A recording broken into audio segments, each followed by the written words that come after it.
Hello, my name is Frederick Draper, and this is the commentary on the narrative choices behind my group's music video for the song The Reluctant Heroes.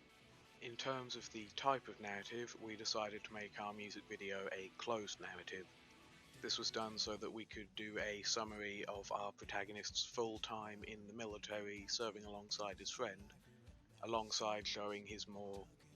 PTSD and guilt-ridden side in the studio scenes. And the use for closed narrative allows us to tell that full story without a more up for interpretations ending on it, which is a good thing as it allows us to hammer home the message of the video through a more definitive and impactful ending that war is not a good thing for the people who fight in it,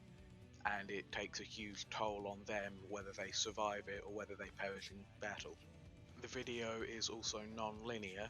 with the soldier in the studio scenes being the present day version of the man we see in the flashbacks. This was done to create a sort of atmosphere of a fog of war. He can't escape the memories or the time that he served, and he's constantly reminded of the death of his friend.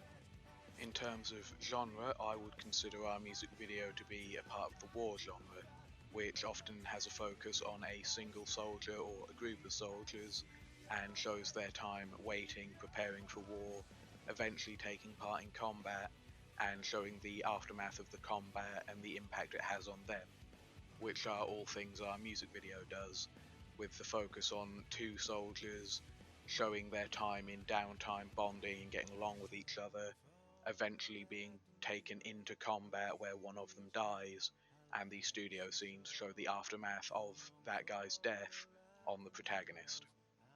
We had to make use of semiotics in order to convey the plot of our story, as we couldn't film real soldiers, we couldn't have our location set in a real military base, we couldn't go to a real battlefield,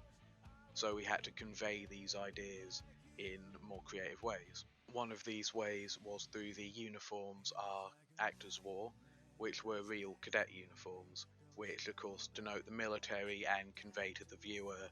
that they are indeed soldiers. Another signifier we used were these big bulky, obviously fake rifles, which look nothing like modern day equipment that soldiers would use.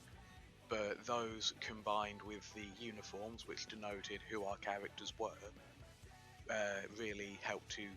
show that these were guns, that these were capable of killing, that they are weapons of war, which was instrumental to the music video as one of the main themes is death and the impacts that war has. The final thing to talk about is representation and stereotypes. We didn't really plan any representation or messages through that in this music video, because the idea is more that the soldiers could be any other soldiers. Black, white, whatever, any two soldiers could fill this role, which we felt made the story more impactful, especially with one of them dying and seeing the torment that that puts the friend through. This has been my commentary on the Reluctant Heroes music video. Thank you for listening.